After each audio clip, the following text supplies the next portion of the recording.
Chief Minister 𝗣𝗥𝗜𝗠𝗘 Prime Minister Modi meeting tawkre haina awang bathak ki news source amana phongdorakli newtv ki sources sing asina makha na hai Congress leader 𝗣𝗥𝗜𝗠𝗏 𝗣𝗥𝗜𝗠𝗏 modi unagadra haina hangkhiba wahang singi marakta Prime Minister Modi 𝗣𝗥𝗜𝗠𝗏 sing minute 15 muki oigadaba yamna maru oiba closed door meeting ama chathakre haina palli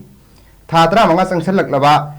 manipur da thokliba hingsa gi thodok singi marakta ahanba oina manipur gi locingba asiga Bharat ki Prime Minister Narendra Modi ga unakhibani meeting aduda Home Minister Amit Shah amasung Defense Minister Rajnath Singh natana atopa central amasung state government ki official ama phawba yawkhide haina palli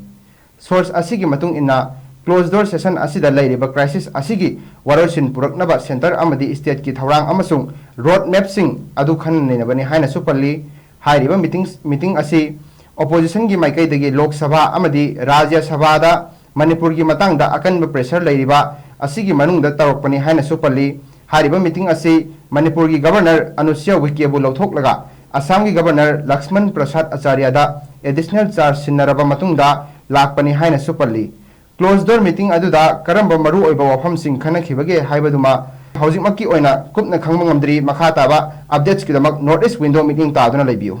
Chief Minister 𝗣𝗥𝗜𝗠𝗏 Prime Minister Modi meeting tawkre haina awang bathak ki news source amana phongdorakli newtv ki sources sing asina makha na hai Congress leader 𝗣𝗥𝗜𝗠𝗏 Modi unagadra haina hangkhiba wahang singi marakta Prime Minister Modi 𝗣𝗥𝗜𝗠𝗏 sing minute 15 muki oigadaba yamna maru oiba closed door meeting ama chathakre haina palli